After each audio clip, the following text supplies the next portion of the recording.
Lots of traders love using the Bollinger Bands to give them ranges for the trading that they want to do.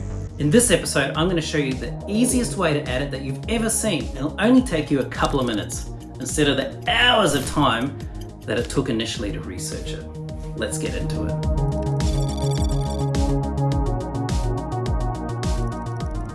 There's a couple of things you need in order to complete this episode. But before we get to them, check out our Discord community. We have a great community. People are always happy to help and we'd love to see you there. So if that's you, join in. To complete this episode, you need a couple of things. Firstly, you need to have a basic MetaTrader 5 Expert Advisor ready to go. So that means you've got your OnTick, OnInit, DInit functions. If you want to see examples of that, check out my GitHub code that's linked in this episode.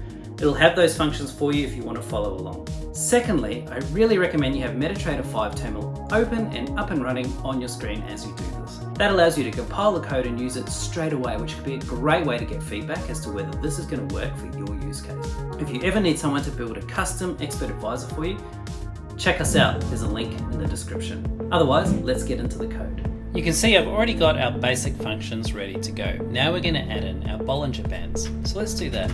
We'll add in our inputs first.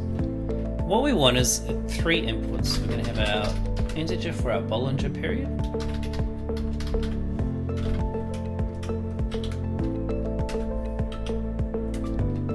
And we're going to have a double, which is going to be how many standard deviations we want it to be. And we're going to input for the number of candles back that we want to retrieve values for. This is particularly useful if you want to look at something like the last close as opposed to the current value, which will be whatever the tick happens to be. Let's add in our function.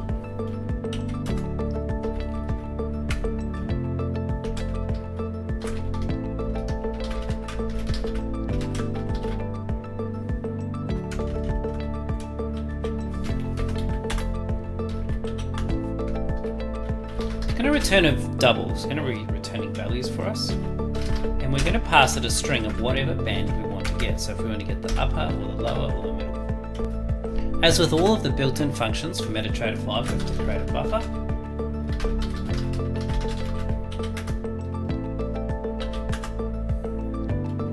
Then we have to convert it into an array, create a handle for it. And here you can see we're passing in those values that we just made. So we have our I band, so underscore symbol underscore period. That basically tells it to run on whatever chart value we're showing right now. Then we have our Bollinger Period. Here we want to put in our number of candles. We want our Bollinger Deviation.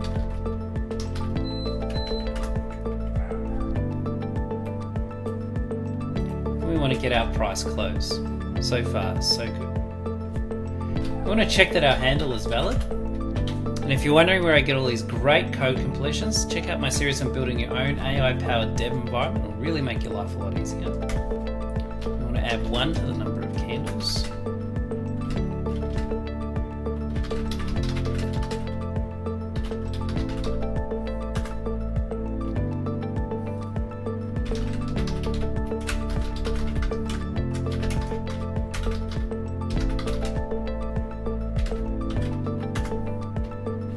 And now we're branched into whatever band we want to retrieve.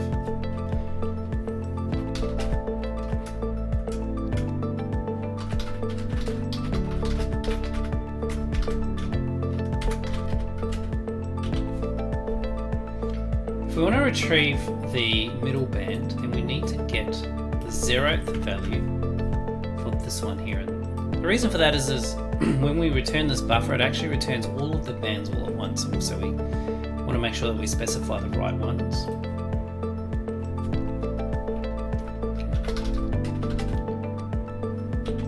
If band is equal to lower, then we want to retrieve the 2nd value.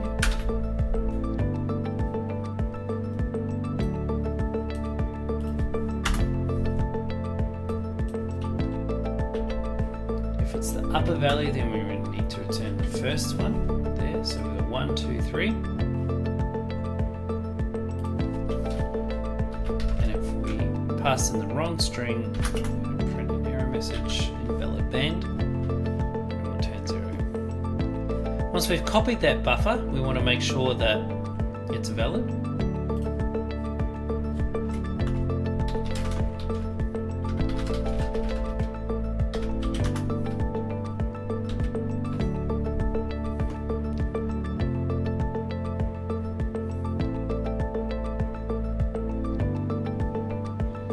if it is valid, then we want to return that value there.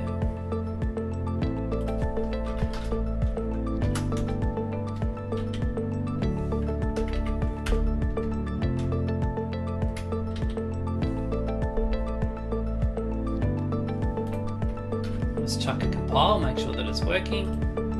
Great, no errors, no warnings. And if you want to add it to your MetaTrader 5, you can just do this. I'll just refresh this here. See, here's our Bollinger Bands. Add it in.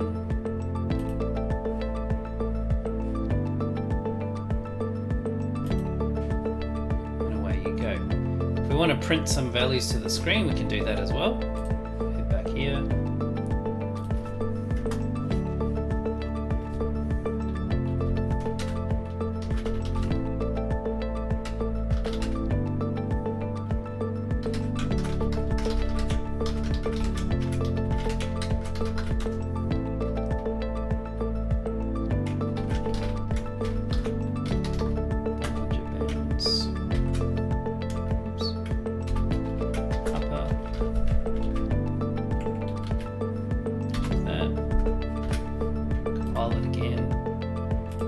Back to MetaTrader 5, and there it is there.